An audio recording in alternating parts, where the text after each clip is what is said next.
ಧರ್ಮ, ಏನು ಇದು? ಒಬ್ಬನೇ ನಿಂತ್ಕೊಂಡು ಯೋಚನೆ ಮಾಡ್ತಿದ್ಯಾ?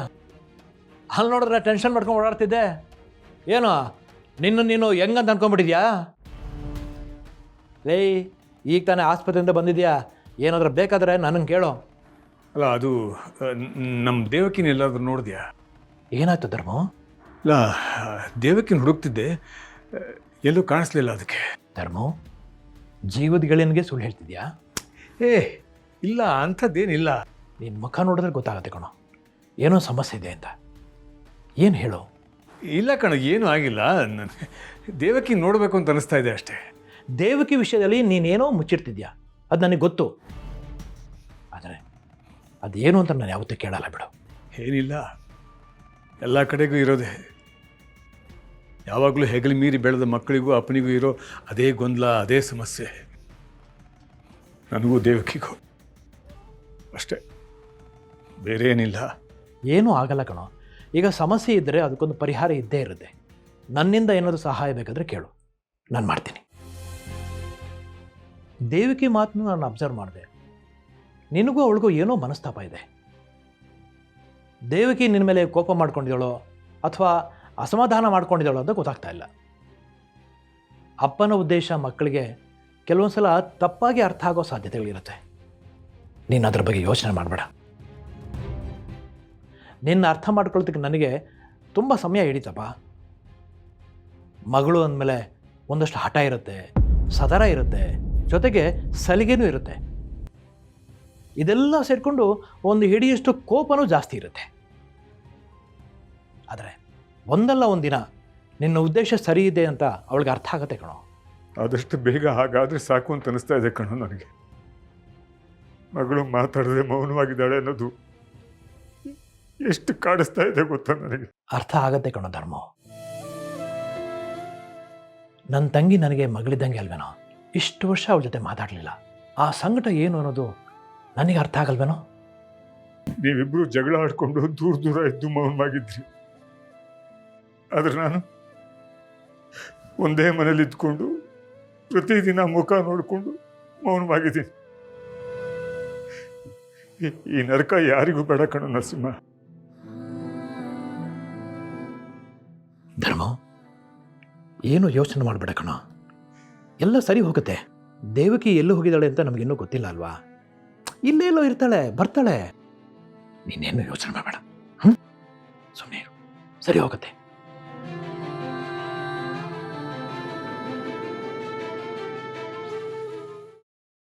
ಅಮ್ಮ, ಹೊಟ್ಟೆ ತುಂಬ್ತಾ?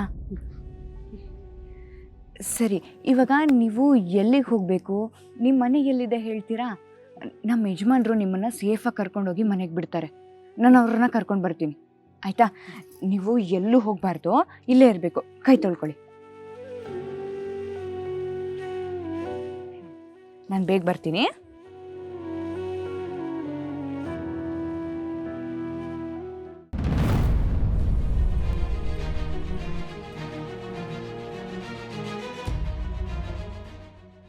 ಅಣ್ಣ, ಅದಕ್ಕೆ ಈ ಹೊತ್ತಲ್ಲಿ ಇಬ್ರು ಏನು ಮಾಡ್ತಿದ್ದೀರಾ?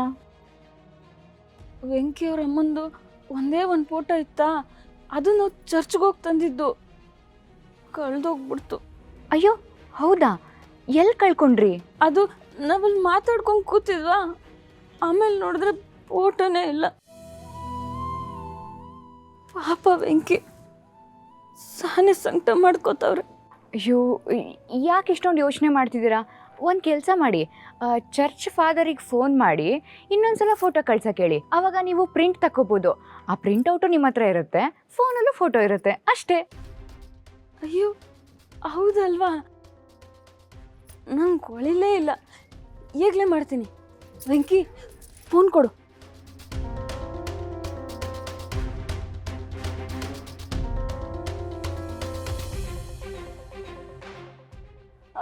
ಹಲೋ ಫಾದರ್, ನಾನು ವೆಂಕಿಯವ್ರ ಹೆಂಡ್ತಿ.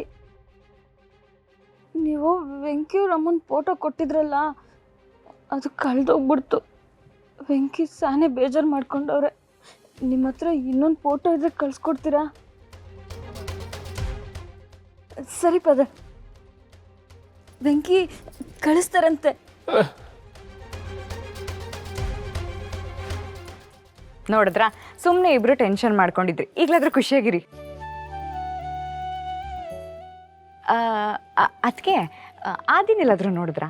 ಆದಿಯವರು ಆವಾಗಲೇ ಆ ಕಡೆ ಹೋಗ್ತಾ ಇದ್ರು. ಹೌದಾ, ಸರಿ, ನಾನೇ ಹೋಗ್ತೀನಿ. Lucky photo ಕಳ್ಸೋರೆ.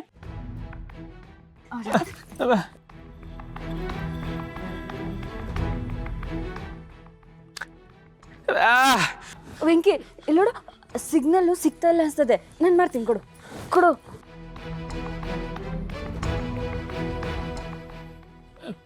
ಅಯ್ಯೋ ಬರ್ತಾ ಇಲ್ಲ.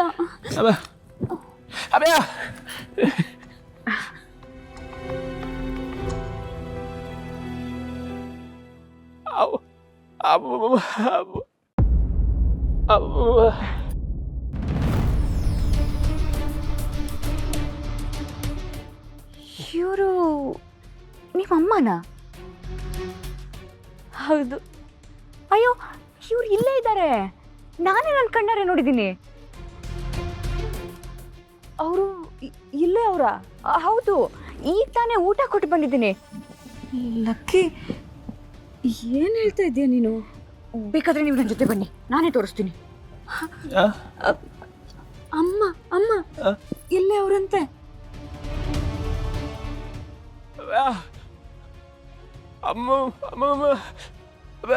ಹೌದು, ನಾನು ನೋಡಿದೆ. ಇವರನ್ನೇ ನೋಡಿದೆ, ಇಲ್ಲೇ ಇದ್ದಾರೆ. ಬನ್ನಿ, ನಾನು ಕರ್ಕೊಂಡು ಹೋಗ್ತೀನಿ. ತಗೊಳ್ಳಿ, ಬನ್ನಿ ಬನ್ನಿ.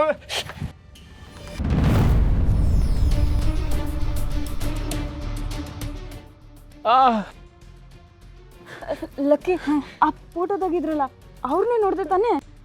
ಹೌದು, ಅದಕ್ಕೆ ನಾನು ಯಾಕೆ ಸುಮ್ಮನೆ ಸುಳ್ಳು ಹೇಳಿ? ಮತ್ತೆ ಕಾಣಿಸ್ತಿಲ್ವಲ್ಲ?